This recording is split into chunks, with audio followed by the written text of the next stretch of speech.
lakatan price sa ngayon. Nako mga ka-agri, tumataginting. Supply lang talaga kulang. Kung meron lang sana tayong malaking supply ngayong mga panahon na itong mga ka-agri. Nako, tiba na sana. Oh, paano yan? Kulang tayo ng supply sa ngayon eh. Pero bago po natin pag-usapan yan, kung bago ka pa lang sa channel ko, paki-like naman po, comment, share, and subscribe.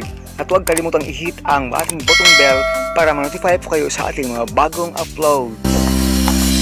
Today mga ka-agri, ngayong araw po ay sagutin natin yung isang katanungan ng ating previous na kaibigan na sumusunod ng ating mga video. Magkano daw yung presyo ng lakatan sa ngayon dito sa amin? Ako po, naku naman, hello muna sa lahat nating mga kaibigan dyan na nagsasaka, nagtatanim ng lakatan. Yung dito po sa amin currently po, kung may supply lang sana, napakalaking tulong na sana sa mga lakatan farmers. Kaso kakaumpisa pa lang magbubunga sa ngayon, so hindi pa natin alam talaga in the future. Pero alam po natin na pag nakapagpabunga lang tayo dito, at may dala lang sa market, wala talaga problema sa price mga langga. Currently po yung price dito sa amin ay 70 pesos per kilo sa hilaw po yun. Yung class A, class B, ganun po. Minsan pag wala na talagang makuha pati class C, pasok pa rin po yung wala nang class. Basta maganda yung tsura, 70 pesos per kilo po. Pag yung isang buwig mo ay makakaabot ng 15 kilos yan, tumataginting mga ka-agri. More than 1,000 kada buwig yung matawag doon, maibibenta mo sa iyong lakatan dito po sa amin. Pag mag-isip-isip naman po kayo, baka po makapagtanim kayo ng 1,000 puno. Kasi po yung isang hektarya natin, pwedeng mapasukan niya ng 250 at hanggang, hindi po 250, 2,500 hanggang 2,700 ka puno ng lakatan yung isang hektarya mo. Mag-isip-isip ka naman dyan kaibigan, magkano naman kaya ang aabutin mo ng isang area mo ng lakatan pag mayroon kang isang hektarya. Nako, iwan ko sa inyo. Yun, pag alam mo yung yung tawag doon, yung technology, mayroon kang water source, mayroon kang lahat ng needed mo, mayroon kang kapital pambili ng suckers or planting material mo, walang problema. Yung sa hinog po dito sa amin, baka magtatanong po kayo, magkano bentahan dito sa hinog? 100 pesos hanggang 120 pesos po sa hinog. Ngayon pa lang yan nangyari dito sa amin. Sabi ko baka naman Lord, mabigyan mo ng tawag doon, ng chance na makaabot itong ating munting lakatan dito. Kasi nag-uumpisa pa lang talagang magbubunga. 4 ka puno pa lang talaga yung sure na lumabas yung bunga.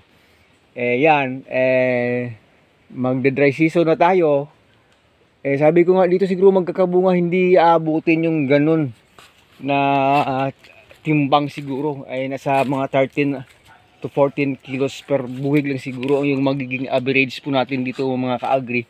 Pero malaking bagay na yun pag dumating kasi ng market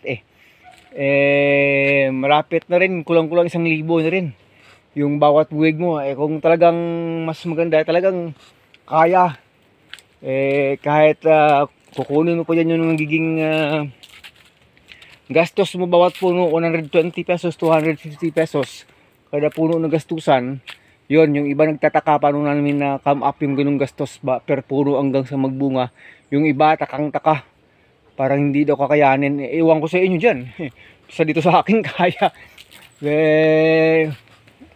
Yung taniman natin, 360. Wala po kasing spray ng chemicals yan. Bahala kayo dyan, maniwala kayo sa hindi. Ito yung ating sagingan dito, mga kalods, mga ka-agri. Minsan hindi tayo nag-spray dito ng chemical fungicide or chemical insecticide. Wala, zero po talaga Pero ito yung nagiging itsura ng ating taniman dito. 8 months na, more than 8 months na, nagbubunga na yung iba. Wala tayong ganung kalaking gastos gaya ng iba Hindi ko alam kung paano nyo na, ano yun, nasabi na hindi kakayanin. Sa atin dito, kayang-kaya naman. Yun po. Di pag umabot po kasi ng 15 kilos, yung isang buwig po natin, times mo na lang ng kahit 70 pesos, magkano na yun? More than isang libo yun.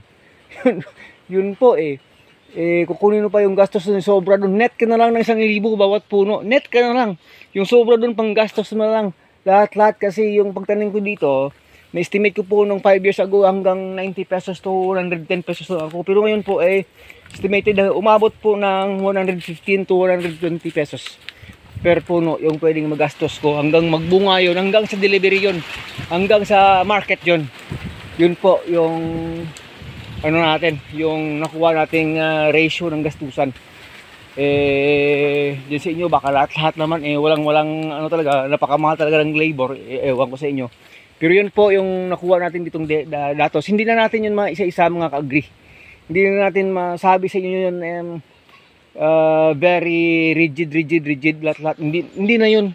Kasi nire-round off na lang natin. Pero yun po yung round off na nakuha natin na estimation. Sabi ko nga nako. Dati nga noon 8 years ago, 9 years ago, yung presyo dito sa amin, ang pinakamataas ko noon ay 40 pesos per kilo lang. Running price noon ay 35 to 40. Ngayon doble na po yung presyo. Doble ng presyo yung ang demand ng paghahanap mas nagduble pa. At saka yung supply bumaba po yung supply talaga dito sa bayan namin sa Leon. Kasi nang pagkapanahon ko pa noon 6 years ago po, syempre nakatry po tayo nakapagtanim ng 3 to 4 hectares hanggang 5 hectares ng mga panahon yon nang mayroon pa tayong mga rented area.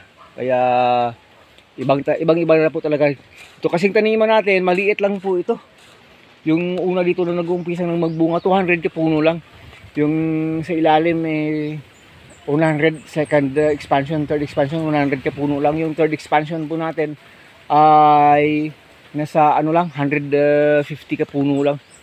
Yung next pa natin na last na dito na rin malapit dito na area, siguro aabutin niya ng mga 170, 180 hanggang 200 kung talagang sikipan natin yung pagtatanim. Pero yun lang po. Maliban dito kasi doon sa kabila, sa part ng kambingan natin, pwede pa naman magtanim doon. Talagang siguro ay magtawag doon. Talagang mag-fencing tayo bago. Kasi hindi pwedeng mapasok ng kambing yung taniman Pero tingnan natin if God's willing po, God's will po, tingnan natin sa susunod na mga pagkakataon, mga ka-agree. So yun po, ito po, lumabas na yung bunga At doon sa dulo Kaya sana naman itong ating video na ginawa ngayong araw tungkol po sa price monitoring ay makapagbigay po ng encouragement dyan. Sa mga tamad dyan, huwag nang tamad. May mga lupa kayo, tamnan nyo po. Magtanim po kayo, magtanim tayo mga ka-agree. Maraming area ng Philippines na hindi sinasaka yung lupa. Habang ako naman wala akong sariling lupa, naghahanap ng matataniman, masakit pa sa ulo. Ito po yung pangalawang binalot na natin yan. 8 hands yan. Itong isa lumabas na rin o yan. Ito yung pang-apat na lumabas. Balik tayo dun sa una-unang binalot na 7 hands. So encouragement po natin, magtanim po tayo kahit anong klaseng farm commodities. Isipag lang talaga para yan, di tayo pulubi. Hirap wala naman talagang hindi mahirap kahit anong trabaho mahirap. Kaya ng mga magsasaka, sabi ng iba mahirap maging magsasaka. Mahirap naman talaga. Sino ba naman nagsabing madali? Napakahirap po. Grabing sakripisyo. Pero kasi po yung sa mga tunay na nagsasacrifice at buong puso na nilalagay yung dito, yung focus dito, sila po kasi yung nagtatagumpay. Yung tipo ng tao na pag nagka-failure, bangon ulit. Ito na yung una Yan na po Ito na yung una natin binalot Ayan, 7 hands po yan. Sabi ko kahit medyo maliit yan, okay lang. Sabi ko nga kahit ano lang yan kahit mag 10 kilos lang yan pero sa palagay ko sobra pag yan lumaki masyado. Abutin ng 12-13 yan kahit na 7 hands lang. Maliit lang itong puno pero napakaganda po ng dahon yan.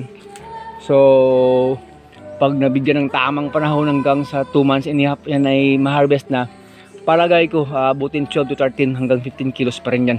Sana nga naman. So yun po mga ka-agri, masayang ibabalikan natin sa inyo yung presyo. Talaga walang problema. Problema lang talaga supply. Supply lang talaga problema. Yung presyo walang problema. Yung market walang problema. Yung mga dati nating mga market po tawag ng tawag, wala tayong maibibigay talaga mga ka-agri. Yan na po itsura ng ating pangalawang tinanim dito. Yan po, 4 months old po. Ayan, edi may future pag ito ay tawag, mabigyan ng pansin ng Panginoon, na mabigyan tayo ng awa na dire-diretso sa napaglaki nito. Mga ka-agri, so yun po, sana po nakapagbigay ng engagement. Maraming salamat po once again, Agritechnics TV po. Masaya lang na may bahagi sa inyo yung tungkol sa pagtatanim ng lakatan. Price natin ngayon, nasabi na natin sa inyo, 70 pesos per kilo sa hilaw mga ka-agri. God bless us all, hanggang sa muli. Dito pa ba naman mayroong ganitong saging na malapit na talaga?